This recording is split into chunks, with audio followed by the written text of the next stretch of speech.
బయటికి కరకరలాడుతూ క్రిస్పీగా నోట్లో వేసుకుంటే మెత్తగా లోపల తీయటి పూర్ణంతోటి అద్దరిపోయే పూర్ణం బూరెలు. పండగలకైనా ఫంక్షన్స్ కైనా సరే తెలుగింటి స్పెషల్ గా ఉండే ఈ స్వీట్ ని ఇవాళ ఇంట్లోనే మనం ఎలా పర్ఫెక్ట్ గా ప్రిపేర్ చేయాలో చూద్దాం.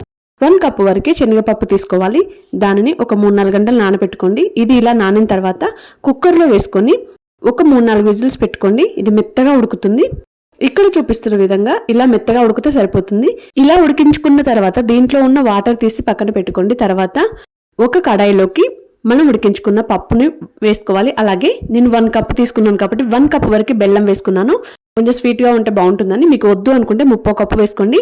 బెల్లం వేసిన తర్వాత ఇలా జారుగా అవుతుంది. దీన్ని మొత్తం దగ్గర పడేంత వరకు ఉడికించుకోవాలి. ఒక 1/2 స్పూన్ వరకు యాలకుల పొడి వేసుకోండి.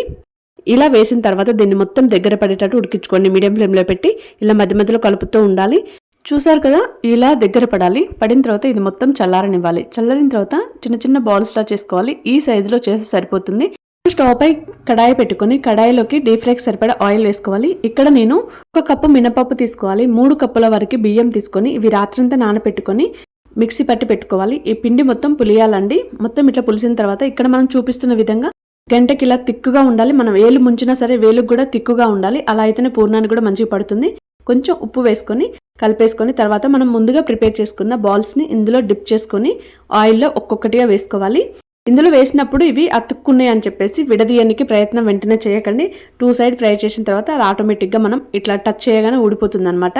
దాన్ని అందులో వేసినప్పుడే మొత్తం మీరు తీసే ప్రయత్నాలు అసలు చేయకండి. పూర్ణం అంతా బయటకు వచ్చేసి ఆయిల్ అంతా పాడైపోతుంది. 2 సైడ్లు తిప్పుకుంటూ వీటిని ఫ్రై చేసుకోవాలి. అంతే అండి, చాలా సింపుల్గా పూర్ణం బూరెలు ప్రిపేర్ చేసుకోవచ్చు. మన ఛానల్లో ప్రసాదం రెసిపీస్ షార్ట్ వీడియోస్లో ఉన్నాయి చాలా, అలాగే లాంగ్ వీడియోలో కూడా ఉన్నాయి. ఒకసారి చూడండి. ఇప్పుడు శ్రావణ మాసం కదా, చాలా బాగా ఉపయోగపడతాయి. సింపుల్ ప్రసాదం రెసిపీస్ కూడా నేను అప్లోడ్ చేశాను. వీడియోని వస్తే లైక్ చేయండి, ఫాలో చేయండి, కామెంట్ చేయండి. Thank you.